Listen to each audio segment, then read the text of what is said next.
Want to yell at hit or punish their children but they just don't know another way।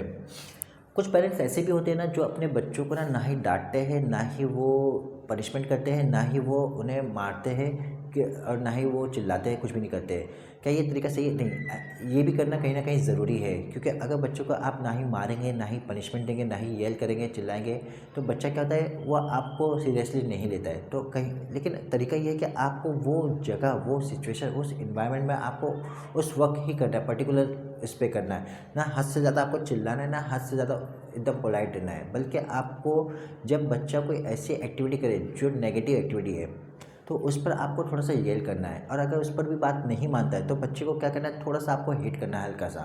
या फिर आप सबसे बेहतर जो तरीका है वो है आँखों से डराना। जब बच्चा आपकी बातों से नहीं, आपकी आँखों से जब डरना शुरू करेगा तो वो काफ़ी हद तक अपने आप को कंट्रोल में रहेगा।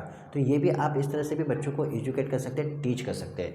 तो अब हम आते हैं सॉल्यूशन पे कि बच्चे को कैसे एजुकेट करें और बच्चे को कैसे समझें। तो इसके लिए हमें 4 चीज़ सीखना पड़ेगा। वो 4 चीज़ें क्या है? Talk will work. सबसे पहले हमें जानना है कि टॉकिंग, बात करने में 2 तरीके का आता है। एक तो होता है मुंह से कम्युनिकेट करना, और दूसरा है बच्चों को बॉडी लैंग्वेज से के थ्रू आप उससे कम्युनिकेट कर सकते हैं कि बच्चा क्या कहना चाह रहा है, बच्चा मुझे जो है इस वक्त मुझसे क्या चाहता है, उसका पर्पस क्या है, उसकी नीड क्या है। गोल्डन रूल्स के थ्रू सकते हैं। एक गोल्डन रूल है जिसके थ्रू आप ये गोल्डन रूल को अगर आप अपने लाइफ में अप्लाई करते हैं तो आपके बहुत सारी प्रॉब्लम सॉल्व हो जाती है। वो गोल्डन रूल क्या है? विदाउट एन एक गोल्डन रूल से समझते हैं हम। Without an understanding of their children's needs parents can not effectively support their children. बिना बच्चे के नीड्स को समझे पेरेंट्स कभी बच्चों को सपोर्ट नहीं कर सकते। यही गोल्डन रूल्स है। जब तक हम बच्चों के नीड्स को, बच्चे के पर्पस को नहीं समझेंगे, तब तक हम उन्हें सपोर्ट नहीं कर सकते। बच्चा हमारी बात नहीं सुनेगा, बच्चा हमें नहीं समझेगा, बच्चा हमसे क्लोज नहीं रहेंगे। हमें इस गोल्डन रूल को अगर आप अप्लाई करते हैं अपनी लाइफ में, तो बच्चा कहीं ना कहीं एक अच्छी पेरेंटिंग आपसे लर्न करता है और बच्चा आपको भी सपोर्ट करेगा इफेक्टिवली। तो चलते हैं नेक्स्ट पॉइंट की तरफ। नेक्स्ट पॉइंट हमारा क्या कहता है? You have to learn how to listen so that children will want to talk to you. आपको ये सीखना होगा कि आपको बच्चे को कैसे लिसन करना है। मैं मिसाल के तौर पर आपको समझाता हूँ। बच्चा, मेरा एक छोटा बेबी है 11 महीने की इकरा, वो जब भी कोई एक नेगेटिव एक्टिविटी करती है तो मैं उसे डांटता हूँ।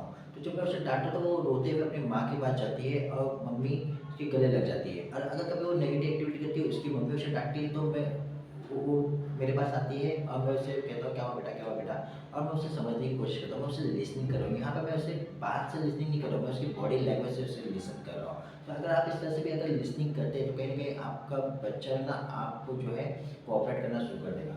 नेक्स्ट पॉइंट की तरफ आते हैं। You have to learn how to ask so that children will want to cooperate you. वही चीज़ जो मैंने आपको अभी जो समझाया कि जब मेरा बच्चा एक नेगेटिव एक्टिविटी कर रहा था तो मैंने उसे डांटा, या फिर उसकी मॉम ने उसे डांटा। जब उसकी मॉम ने उसे डांटा तो मैं यहाँ पे उस बच्चे को कोऑपरेट करने लगा, सपोर्ट करने लगा कि बेटा क्या हुआ, क्या हुआ। एक्चुअली ये वर्ड कहने से हो रहा है कि मैं उसके माइंड के अंदर ये इन्वायरमेंट क्रिएट कर रहा हूँ कि एक्चुअल में हैपनिंग क्या हुई है उस बच्चे के साथ। तो वो बच्ची मेरे पास आती है चलते हुए और मेरे गले लगती है, और गले लगने के बाद मुझे थपथपाता, और फिर उसके 2 से 3-4 सेकंड के बाद जब वो रिलैक्स हो जाती है तब मुझसे पूछता बेटा क्या हुआ, तो वो बताती कि मम्मी ने डांटा है, मम्मी ने मुझे चिल्लाया है। या फिर वो उसी तरह से उसकी मम्मी के पास जाती है और मेरे बारे में बताती है। तो अगर आप इस तरह से आस्किंग करना शुरू करेंगे, किस कब कैसे पूछना है, किस तरीके से पूछना है, जब आप इस तरीके से करेंगे तो आपका बच्चा आपको कोऑपरेट करेगा कहीं ना कहीं। नेक्स्ट पॉइंट पे आते हैं। You have to learn how to give your children increasing freedom and yet maintain control. आपको अपने बच्चों को ना काफ़ी फ्रीडम देना है। फ्रीडम का मतलब ये नहीं होता है कि हद से ज़्यादा बच्चा कहीं पे भी खेले, कुछ भी कूदे, मिट्टी खाए, ये सब ऐसा नहीं।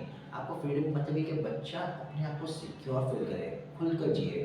फ्रीडम के ऊपर मैंने एक वीडियो बनाया जिसकी लिंक मैं डिस्क्रिप्शन में दूंगा, how to feel child confident, इस तरह से, जिसकी लिंक मैंने डिस्क्रिप्शन में दे दूंगा। आप उसे देख सकते हैं कि फ्रीडम कैसे फील करता है बच्चा कॉन्फिडेंट।